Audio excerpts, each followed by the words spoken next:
무언가 애타게 기다리는 사람들. 이곳은 세종시의 한 대학 수학 능력 시험장입니다.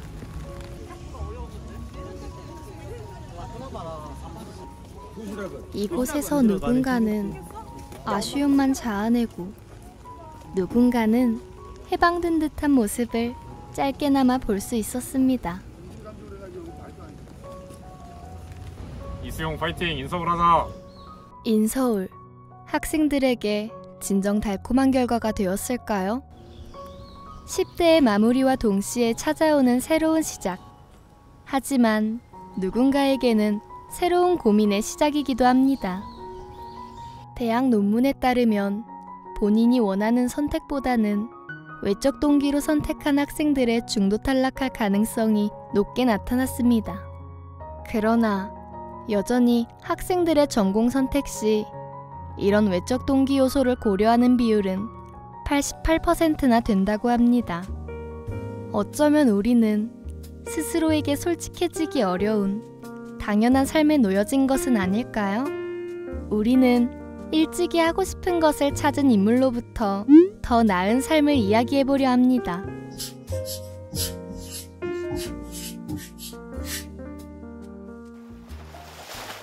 대한민국 제2의 도시, 부산. 이곳에 어떤 인물이 있을까요? 안녕하세요. 저는 27살 임소은이고요. 지금은 부산에서 살고 있습니다. 디지털 노마드 라이프로 일을 하고 있다 보니까 작년에 부산 워케이션을 왔다가 부산의 매력에 좀 빠지게 돼서 여기 살아보고 싶다라는 생각 때문에 이사를 왔습니다. 서울에 바다가 있다? 이런 느낌으로 좀 다가왔던 것 같아요. 일단 디지털 노마드 라이프는 노트북과 인터넷만 있으면 어디서든지 일할 수 있는 그런 업무 형태, 라이프 스타일의 한 형태라고 보시면 될 것 같고요. 저는 프리랜서로 사업자를 내가지고 주로 본업은 그래픽 디자이너예요. 네이버 카페 디자인과 블로그, 홈페이지형 블로그 디자인 이런 거를 어도비 툴을 써가지고 하고 있고, 그 외에는 블로거 9년, 10년 정도 블로그를 해서 블로그 강사나 마케터로도 같이 일을 하고 있어요.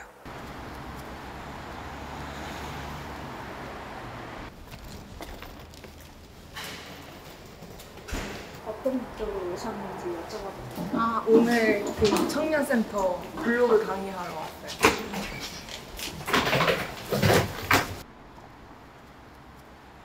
이쪽에 이렇게 빔 설치해가지고 한다고 하시더라고요. 그래서 강의는 언제부터 시작하게 되셨는지 알 수 있을까요?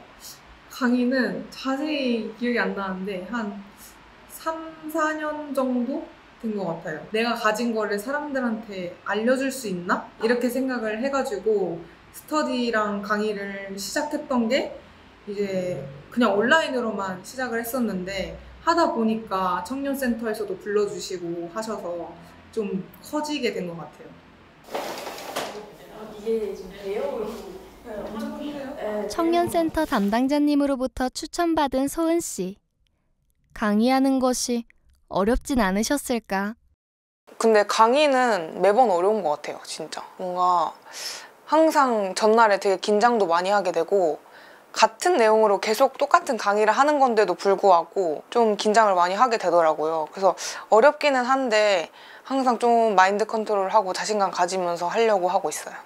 우선 저는 노마드 소라는 이름으로 활동을 하고 있는 임소은이라고 합니다. 반갑습니다. 네, 저는 상위 0.1% 블로그 운영 9년 차이고요. 0.1%는 재작년인가 한참 폭 미쳤을 때 열심히 했을 때 제가 이제 한 전체 3,000위 정도 우리나라에서 내가 줄 수 있는 것 중에 사람들이 원하는 게 뭘까라고 생각을 해보니까 제가 블로그를 운영하는 그 노하우가 있었고 그거를 알려줘야겠다라는 생각이 들어서 그렇게 하게 됐던 것 같아요. 강의하는 와중에도 도움을 주시는 이분. 어떤 분이실까요? 천안 청년센터 이음에서 이제 문화랑 홍보 일을 하고 있는 이제 박선빈 선임 매니저라고 합니다. 천안에 살고 있는 청년들을 위해서 천안의 축제나 청년에 대한 축제 그리고 문화 놀이 같은 거를 많이 프로그램식으로 제공해 드리고 있어요. 천안 청년센터는 내가 어떤 걸 해야 될지 잘 모르는 청년들이 대부분 오시죠. 사실 청년분들이 삶을 살아가는 건 크게 어렵지 않은데, 그러니까 나만을 위한 삶? 그러니까 내가 원하는 삶을 살아가는 걸 되게 좀 어려워하세요. 내가 뭘 좋아하고 내가 뭘 해야 할지 그런 거 되게 어려워하는데, 그걸 스스로 사실 찾는 게 쉽지 않거든요. 누군가 주변에서 알려주고 이러면서 찾아 나가는데, 그걸 아무도 알려주지 않았는데도 그걸 스스로 어려움을 느끼면서 그걸 극복해 나가는 친구라고 저는 생각을 했었어요. 신기했고, 블로그에 대한 청년들의 수요가 높아지면서 이제 강의를 이제 맡기게 됐던. 청년들의 수요 조사를 좀 하고 싶어서 설문지를 올렸는데, 제가 한 가지 고려하지 못한 대상지가 있었거든요. 그게 이제 대학교로 나오지 않았지만 취준을 준비하고 있는 친구들 대상이었어요. 저는 그 무엇도 해당되지 않으니까 청년센터인데 이건 좀 아니지 않나? 라는 생각이 들어가지고 건의하는 DM을 보냈었거든요. 당시 고등학교 자퇴를 선택했던 소은 씨는 자신에게 해당되지 않는 설문조사로부터 청년센터와 인연이 시작되었다고 합니다. 저희 청년센터만 치면 그 블로그가 가장 먼저 나오거든요. 저희가 보통 교육을 진행하면 많아야 30명이에요. 근데 소은님이 한 블로그 강의는 거의 90명이 넘게 모집이 돼서 저희 센터에서 아직까지 레전드로 남아있는 수치이긴 합니다. 설문조사를 해요. 거기서 만족도 4.9점이 나온 거예요. 5점 만점에. 그중에 1점을 주신 분이 계셨었는데 강사님이 너무 예쁘셔서 집중이 안 됐다고 1점을 주신 거예요. 그게 좀 기억에 남아요. 한 단어로는 허용할 수 없는데, 일단 다른 청년들 관점에서 보면 되게 자유롭고 자기가 자기의 일을 스스로 개척할 줄 아는 사람? 소은님의 가장 큰 강점이 내가 뭘 잘하고 싶은지를 아는 것도 있지만 그거를 하는 거예요. 근데 대부분 많은 친구들이 하고 싶은 것도 분명히 있는데 실천에 잘 옮기질 못해요. 고민하거나 망설이지 말고 혼자 하기 어려우면 이런 주변에 있는 공공기관이나 센터 혹은 친구들한테 말을 해서 같이 좀 왔으면 좋겠다? 그러면 정말 뭐든 할 수 있게 좀 도와드리고 있거든요. 그것 중에 하나가 소은님이 하고 있는 블로그 강의도 마찬가지예요.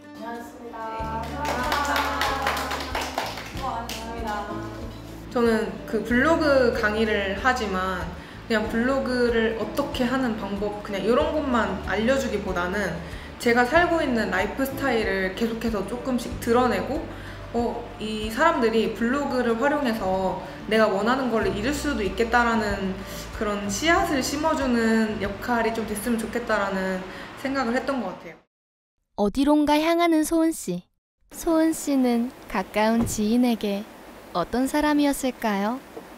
소은이가 청년마을에 지원을 하게 돼서 이제 그때 참가자로서의 면접으로 처음 만나게 된 거였고요. 자기 삶에 되게 욕심이 있고 잘 해나가려는 모습이 소은이에게도 있고 저에게도 있어서 그런 부분이 되게 잘 맞닿아 있다고 생각을 했어요. 어떻게 하면 우리가 좀 더 잘 살 수 있을지, 잘 산다는 게 뭔가 돈을 많이 버는 이런 것뿐만이 아니라 그냥 우리가 어떻게 삶을 잘 만들어갈 수 있을지 이런 얘기를 자주 해서 그런 것 때문에 좀 가까워진 것 같아요. 그동안 내가 스스로 나는 못할 거야 라고 막아왔던 게 나의 어떤 가정 환경이나 어려운 그런 상황이나 이런 능력이 없거나 그래서가 아니라 그냥 내가 나를 못 믿고 나를 스스로 막고 있었구나? 그래서 나한테 너무 미안한 거예요. 내가 할 수 없을 거야 라고 생각하는 것들을 아니 나 할 수 있어 라고 바꾸는 그런 연습이라고 해야 되나? 작은 것들부터 좀 전 도전의 시작이었던 것 같은데 댄스 유튜브를 시작했던 것도 길거리에서 한번 춤을 춰보면 어떨까, 무대를 내가 직접 만들어보면 어떨까 이런 생각으로 길거리에서 외국인한테 영어로 인터뷰 같은 거 한 적도 있었고 해외여행 혼자 가는 거, 공항 노숙도 해보고 그런 것들도 다 하나씩 도전이 됐었고 못할 거라고 생각하는 일들 하기 되게 어렵잖아요. 괜히 못할 거라고 생각하는 게 아니잖아요. 그런 것들을 이제 하나둘씩 했죠. 욕심 있는 게 저한테도 되게 멋져 보이고 그 욕심들을 막 하나씩 이뤄나가는 것도 너무 좋고 그 자세가 너무 귀엽고 솔직한 사람이에요. 저도 이 친구랑 있을 때 솔직하게 되고 깊게 얘기하고 싶어지게 만드는 친구라서 저한테는 사랑스러운 친구입니다. 사실 소은 씨는 처음부터 자퇴를 원하지 않았다고 하는데요. 이쯤 되면 자퇴를 어떻게 결심하게 되었는지 그 에피소드가 궁금해지네요. 처음에는 제가 자퇴를 해야겠다고 먼저 생각한 거는 아니었고 부모님께서 엄마가 먼저 저한테 권유를 해주셨어요. 이런 대안학교가 있는데 너가 갔으면 좋겠다. 설명회 같은 것도 한번 가서 들어봐라 하고 좀 제안을 해주셔가지고 몇 번 가서 들어보고 하는데 고등학교 자퇴라는 게 사실 진짜 쉬운 게 아니잖아요. 되게 무섭고 그런 거는 좀 불량한 애들이 하는 거 아니야? 이런 편견도 있었고 그리고 이제 고등학교 생활도 서울에서 나름 재밌게 하고 있었으니까 엄마가 이제 너가 자퇴 안 해도 되니까 면접만 한번 보면 어떻냐라고 제안을 하셔가지고 면접만 보고 말아야겠다라는 생각으로 대안학교 면접을 봤는데요. 어머니의 지속된 권유로 대안학교 면접에 간 소은 씨. 당시 면접관의 질문은 이러하였습니다. 1년의 시간이 주어진다면 어떻게 바뀌고 싶나요? 자퇴하기 싫고 엄마가 너무 저를 힘들게 했었어가지고 제가 그때 면접관님한테 저 그냥 엄마가 억지로 끌고 온 건데요? 이렇게 얘기를 했어요. 하지만 면접관은 당황하지 않았습니다. 그래도 한번 말씀해 보세요. 표정도 안 바뀌고 얘기를 하시는 거예요. 그래서 제가 너무 당황스럽잖아요. 그래가지고 그럼 내가 만약에 1년 주어지면 어떻게 살고 싶지? 라고 그때 처음 생각을 해보게 됐던 것 같아요. 그래서 생각을 하다가 저는 이렇게 하면서 갑자기 막 눈물이 엄청 나는 거예요. 저는 저를 사랑하는 삶을 살고 싶어요. 이렇게 얘기하면서 막 울었던 기억이 있어요. 우리는 권유했던 부모님의 이야기를 들어보고자 소은 씨의 고향 제주도로 향했습니다.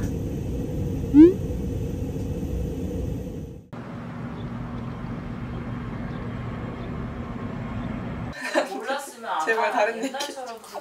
제발 누가 말 좀 돌려줘. 와, 나 예쁘게 못 자르겠다 이거는. 잘라. 둘째, 셋째는 누리지 못할 혜택을 예를 들어서. 근데 잘 모르더라고요.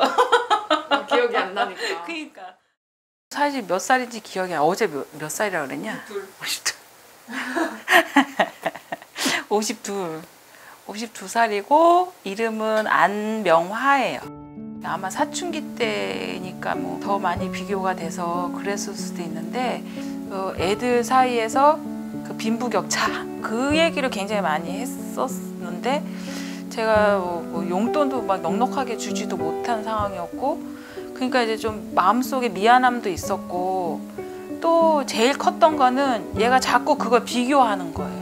나는 얘가 되게 잘할 거라고 생각하고 있는데 자꾸 실전에서 약하다고 해야 되나? 근데 그게 왜 그런가? 그럴 때 자신감이 없는 것 같아요. 그때 제가 그런 공부를 했었어요. 내가 뭘 좋아하는지 그리고 어떤 감정이 일어나는데 도대체 이 감정은 어떻게 일어나는 거지? 왜 내가 이런 감정이 드는 거지? 이제 이런 생각이라든가 감정이라든가 이제 그런 거를 들여다보면서 저에 대해서 이제 공부를 하고 있었거든요. 그러다 보니까 이제 얘가 저랑 너무 비슷했던 거죠. 근데 얘가 똑같이 그렇게 하고 있는 걸 보니까 얘는 이렇게 나처럼 살면 안 되는데 이제 이런 큰 자각이 저한테 왔어요. 그래서 얘를 보내야 되겠다. 뭐든지 할 수 있는 그런 자신감이랄지 뭐 이런 거를 알게 해주고 싶었어요. 그러니까 뭐 돈으로는 해결할 수 없는 부분들이잖아요, 그게. 그래서 애한테 이제 꼭 한번 해보라고 하게 됐죠. 아니 지금의 나랑 좀 비슷한 거 같지 않아? 지금 입이 들어갔잖아. 지금 교정해가지고.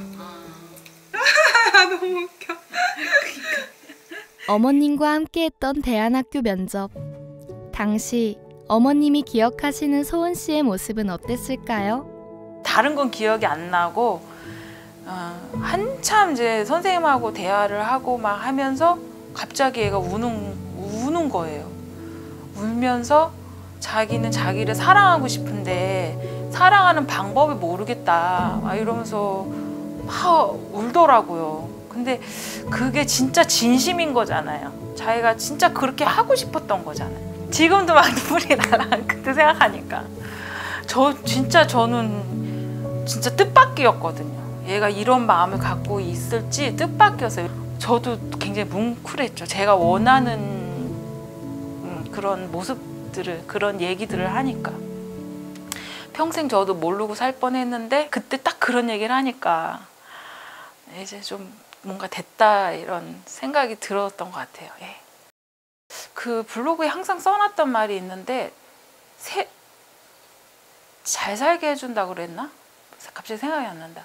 지구를 위해 뭐 그런 말들을 많이 써놨었는데. 사람들에게 꿈과 희망을 주고 사람들에게 꿈과 희망을 주는 사람이 되자 뭐 이런 그런 거를 많이 써놓고 실제로 활동하는 것도 이제 자꾸 그런 쪽으로 뭔가 이렇게 아이디어도 점점 확장이 되는 것 같고 사람들 만날 때도 자기 성찰이 되는 사람들을 많이 그러니까 그게 점점점 그런 쪽으로 확장이 되는 것 같더라고요 보니까. 그래서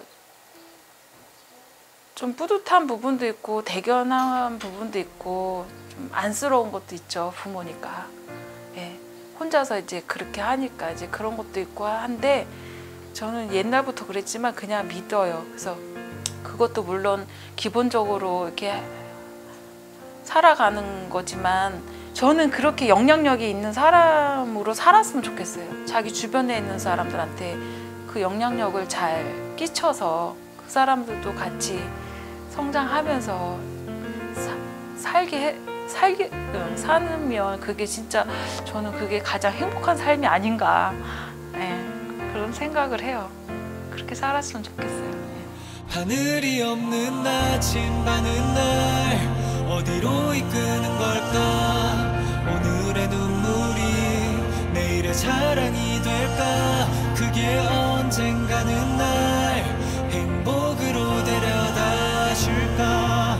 보이지 않는 섬을 향해 닻을 올린다. 다시 10대로 돌아가도 똑같은 선택을 할 수 있어요? 아, 당연하죠. 무조건. 학교 밖에 나오면 되게 기초적인 고민을 하기 시작하거든요. 내가 뭐 먹고 살지? 이런 고민도 할 수 있고 내가 지금 뭐 하고 있지? 내가 이걸 왜 하고 있지? 내가 하고 싶은 게 뭐지? 내가 뭘 해야 되지? 그때 당시에는 쓸데없다고 느껴지는 질문들을 되게 많이 하거든요. 근데 저는 그게 인생에서 꼭 필요한 질문이고 꼭 필요한 시기라고 생각을 해요. 다 각자만의 삶이 있다고 생각해요. 제가 정답이라는 것도 아닌 것 같고 어떤 사람은 저처럼 사는 게 진짜 안 맞는 삶일 수도 있고 근데 또 저 같은 사람은 저처럼 사는 게 맞겠죠? 무엇을 위한 경쟁인지는 잘 모르겠어요. 저는 좀 슬픈 것 같아요. 내가 뭘 좋아하고 내가 어떤 신념이 있고 뭐 어떤 사람이고 어떤 직업을 가지고 싶고 어떤 일을 하고 싶고 누구도 그런 걸 먼저 알아보라고 말을 하는 게 아니라 일단 먼저 성적부터 올려라? 이렇게 하는 게 그거 좀 말이 안 되지 않나? 우리가 살아가는 데 있어서 필요한 본질적인 것과 지금의 이 교육 시스템이 너무 안 맞는 것 같다라는 생각을 좀 아직도 가지고 있어요. 저는 그런 말 되게 많이 들었거든요. 어떻게 항상 하고 싶은 것만 하면서 사냐. 근데 저는 약간 와이낫이라고 생각해요. 하고 싶은 대로 사는 걸 선택하면 할 수 있는 방법을 얼마든지 찾을 수 있거든요. 그 과정에서 당연히 힘든 것도 있을 수 있고 남한테 피해를 준다고 생각되는 부분들도 있을 수도 있는데 내가 원하는 거에 딱 초점을 맞추면 방법은 찾으면 돼요. 10대 저에게 돌아갈 수 있다면 네 맘대로 살아라 라는 말을 하고 싶더라고요. 놀고 싶을 때 놀고 뭐 이런 뜻보다는 네 마음속을 좀 자세히 들여다보고 너가 진짜로 원하는 게 뭔지를 찾고 그거대로 가라고 얘기해요.